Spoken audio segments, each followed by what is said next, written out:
Vamos a ver ahora cómo modelar canales iónicos con constantes de transición variables. Es decir, en este caso modelaremos un canal cuyas constantes de transición dependen del voltaje y vamos a simular un experimento en el que cambiamos el voltaje de un valor a otro y luego regresamos al valor inicial, dando un pulso de voltaje pues a la célula y para ver qué pasa con las aperturas y cierres del canal en respuesta a ese estímulo de voltaje.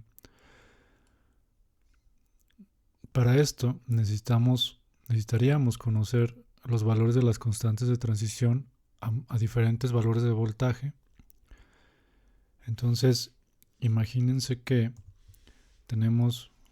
hicimos un experimento en la configuración de patch clamp, con la técnica de patch clamp, perdón, en la configuración cell attach, por ejemplo, y medimos las corrientes del canal a diferentes voltajes, como aquí se ve, desde menos 60 a más 60 en pasos de 20 milivolts. Imagínense que analizamos los trazos como ustedes ya saben. Cada trazo de cada voltaje hacemos su histograma de tiempo de estancia para tanto el estado abierto como el estado cerrado. Entonces aquí yo tendría un valor de tau. Si recuerdan el video de los histogramas de tiempos de estancia, se les hace un ajuste de una función exponencial y de ahí se obtiene una tau para cada voltaje.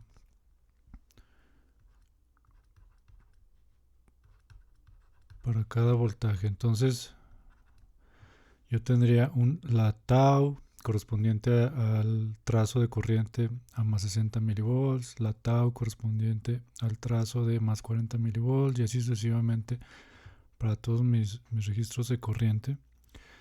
Y si recuerdan, había una relación entre las constantes de transición y las taus, que era el inverso de las taus. Entonces, al tener una tau para cada voltaje, yo tengo una constante de transición para cada voltaje.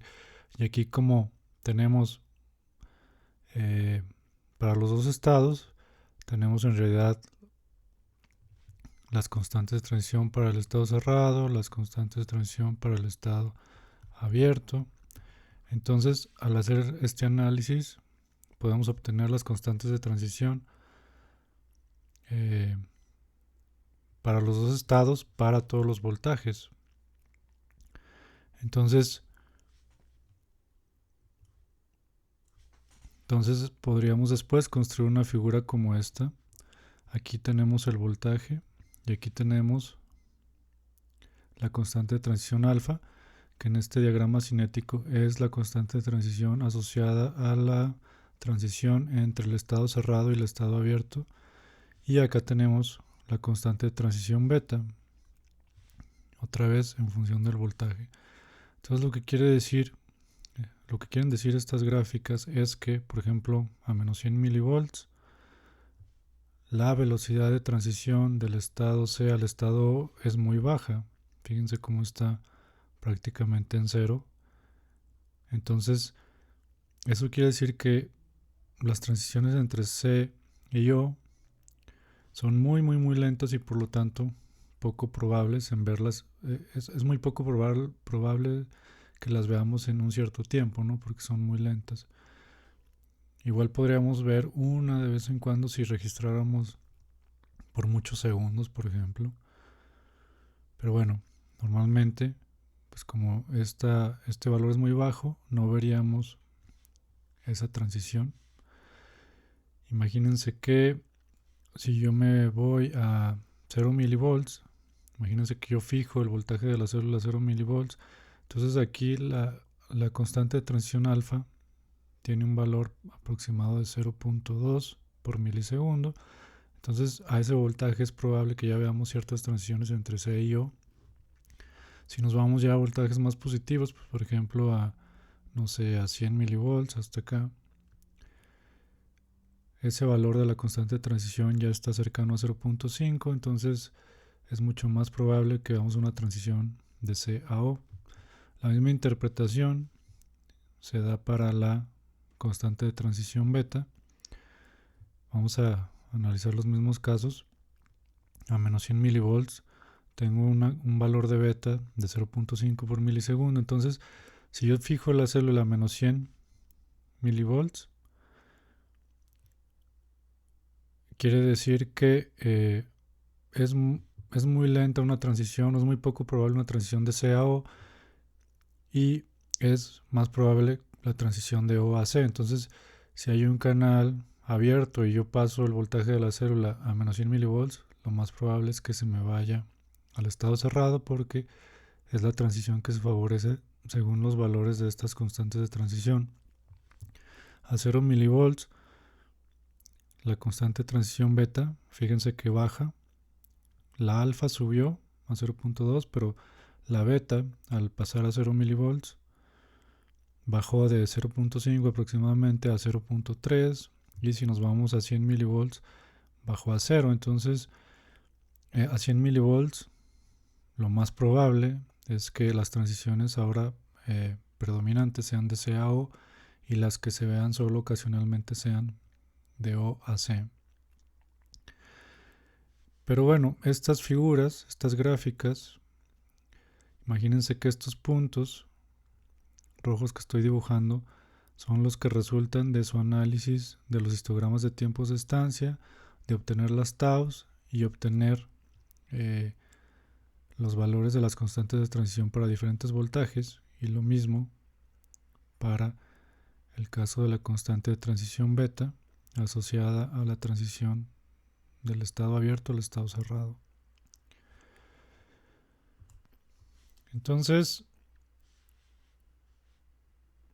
ya sabiendo de dónde se obtienen las constantes de transición para diferentes voltajes, qué significa variar el voltaje y con eso variar los valores de las constantes de transición, aquí vemos un experimento de fijación de voltaje dando un pulso. Este es voltaje, esta gráfica de arriba es el voltaje en el tiempo. Estoy dando un pulso que va desde menos 70 milivolts a 0 milivolts. El voltaje se mantiene 5 milisegundos a menos 70 milivolts, después 50 milisegundos a 0 milivolts, y después regresa otros 5 milisegundos a menos 70 milivolts. Ese estímulo en la célula significa cambios en las constantes de transición que tendrían la misma forma, y eso se ve en la figura de abajo, donde he graficado los valores de alfa en color azul. Este es alfa y esto de acá arriba es beta. Esto es alfa y esto es beta. Entonces, fíjense cómo alfa a menos 70 milivolts es muy bajo, la velocidad de transición, la constante de transición que va de C a O es muy baja, y el caso contrario es en beta, que es alta relativamente a menos 70 milivolts. Cuando el voltaje cambia en la célula, fíjense cómo el valor de beta cayó hasta aproximadamente 0.3, como mencionamos en la diapositiva pasada, pero al mismo tiempo el valor de alfa subió a aproximadamente 0.2. Cuando se acaba el pulso de voltaje, los valores de las constantes de transición regresan a los valores correspondientes a menos 70 milivolts, que era alrededor de 0.5 para la beta y alrededor de 0 para la alfa. Entonces,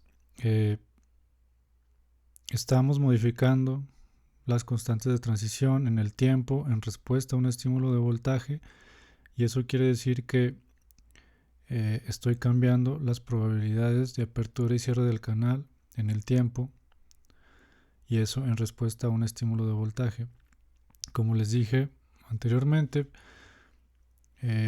si yo tuviera una constante de transición, por ejemplo alfa, que dependiera, no sé, del calcio, pues sería exactamente lo mismo. El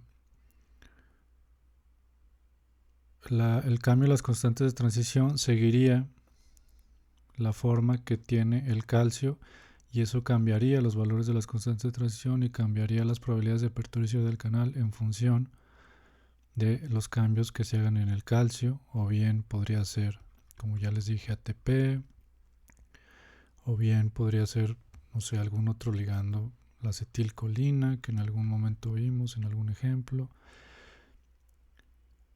Pero bueno, el significado es el mismo. Cambia el estímulo, cambia el valor de la constante de transición, cambia las probabilidades de apertura del canal o cierre también. Y ahora vamos a modelar esto en RuleBender. Para modelar las constantes de transición variables, simular un pulso de voltaje y con eso un cambio en el valor de las constantes de transición y ver cómo hacemos cambiar las probabilidades de apertura y cierre del canal, vamos a partir del ejemplo de dos estados que hicimos en un video anterior en RuleBender y simplemente voy a copiar este código, voy a crear un nuevo proyecto, voy a ponerle canal, dos estados, voltaje, para que quede claro que estoy cambiando el voltaje ahí. Dentro de esa carpeta voy a crear un nuevo archivo que lo voy a poner canal, dos estados, bm.bngl, que es la extensión de RuleBender, como habíamos dicho. Y ya tengo ahí mi nuevo archivo. Voy a cerrar el anterior para no modificarlo accidentalmente. Aquí voy a pegar el código que hicimos para modelar un canal de dos estados y voy a hacer las modificaciones en este mismo canal, en este mismo código, perdón. Voy a cambiar un poco los nombres de los parámetros para dar seguimiento a lo que vimos en la explicación anterior y voy a cambiar un poco los valores de mis constantes. De todos modos estos van a cambiar en el tiempo, pero bueno, es bueno definirlos para que RuleBender sepa que alfa y beta son un parámetro que vamos a cambiar después. Entonces en mi reacción, en mi diagrama cinético, voy a tener que cambiar eso también. Alfa y beta son las constantes de transición asociadas a este diagrama cinético. Mis condiciones iniciales las voy a dejar igual. Solo tengo dos estados, entonces mi sección de observables también se queda igual. Lo que vamos a cambiar para simular un pulso de voltaje o un cambio en el voltaje es la línea o las líneas donde damos instrucciones al programa de resolver nuestro modelo. Entonces voy a borrar esto y lo voy a sustituir por lo siguiente. Lo que quiero es cambiar el valor de los parámetros alfa y beta a cierto tiempo. Entonces para eso hay una instrucción que es setParameter. Y aquí yo le tengo que decir que es el parámetro alfa el que quiero variar, el que quiero establecer su valor, pues, 0.005. Entonces 0.005 va a ser el valor de alfa, suponiendo a menos 70 milivolts. También quiero poner inicialmente el valor de beta, perdón, a menos 70 milivolts como si fuera 0.49, que son los valores más o menos que se vieron en las gráficas que les mostré. Y quiero que estos valores se queden por 5 milisegundos. Entonces aquí voy a usar las mismas instrucciones que di en el ejemplo de dos estados. Voy a ponerle 15 milisegundos para que se pueda observar bien el cambio en la probabilidad de apertura del canal. Y quiero que esos 15 milisegundos se den en 1500 pasos, por ejemplo. Cada milisegundo se divide en muchos pasos, entonces estos 15 milisegundos me los va a dividir en 1500 pasos de tiempo. Y concluyo con print functions. Entonces aquí le estoy diciendo que de 0 a 15 milisegundos mis parámetros alfa y beta tienen estos valores. Después yo quiero que cambien. Y vuelvo a poner las mismas instrucciones. Pero ahora alfa quiero que valga 0.21 y que beta valga 0.29. Entonces fíjense cómo alfa cambió su valor de 0.005 a 0.21 y beta bajó su valor de 0.49 a 0.29. Voy a copiar esta línea para no escribirlo otra vez. Pero bueno, eso quiero que dure 50 milisegundos. Entonces estos valores van a estar desde 15 hasta 65 milisegundos para que sea un total de 50 milisegundos en estos valores. Y aquí quiero que me dé 5000 pasos, que me resuelva en 5000 pasos de tiempo estos 50 milisegundos con estos valores de alfa y beta. Aquí me falta una instrucción que es continue 1. Eso quiere decir que el 1 es como activado, pues. Entonces quiere decir que esta instrucción es una continuación de la anterior. Y por último, vamos a copiar todo esto porque queremos que regrese a los valores iniciales 0.05, 0.49, que son los mismos que dimos para menos 70 milivolts. Entonces estos son los valores de alfa y beta a menos 70 milivolts, estos son los valores de alfa y beta a 0 milivolts y estos son los valores de alfa y beta a menos 70 milivolts otra vez. Aquí yo quiero que me dé otros 15 milisegundos, entonces va a ser hasta 80. Y de la misma manera quiero que me dé 1500 pasos de tiempo con esos valores. Entonces, con estas instrucciones estamos simulando un pulso de voltaje, pero representado en un cambio en los valores de las constantes de transición. Entonces vamos a ver qué pasa. Voy a guardar mi archivo. Otra vez aquí tenemos la representación de los posibles estados. Solo hay C y O, entonces es lo único que se ve. Voy a ir a la pestaña de simulación y voy a ejecutar esta simulación.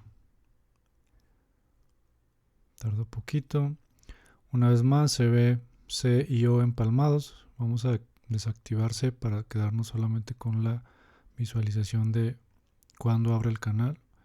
Entonces fíjense que a menos 70 milivolts era de 0 a 15, que es más o menos por aquí. Aquí es 15. Entonces aquí no vemos transiciones del estado cerrado al estado abierto porque, como les comenté, la probabilidad de que eso pase es muy baja por los valores de las constantes de transición.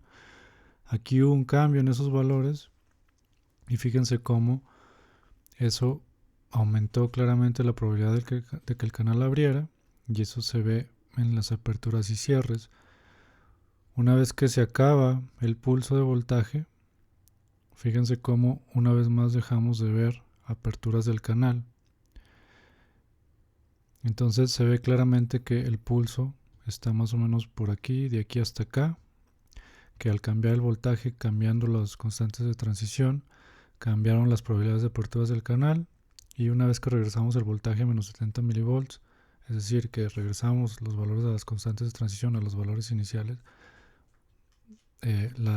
dejamos de ver las aperturas del canal. El estado cerrado pues es como el inverso de la gráfica del estado abierto. Entonces, bueno, de esta manera podemos modelar este tipo de estímulos en RuleBender. Recuerden que aquí, metiendo el valor directamente de alfa y beta, estos valores que ustedes dan pueden ser en respuesta a un voltaje, en respuesta a un cambio en calcio, en respuesta a un cambio a ATP, a acetilcolina, a lo que sea. Solamente hay que determinar cómo cambian los valores de las constantes de transición en los diferentes segmentos del estímulo que estemos simulando.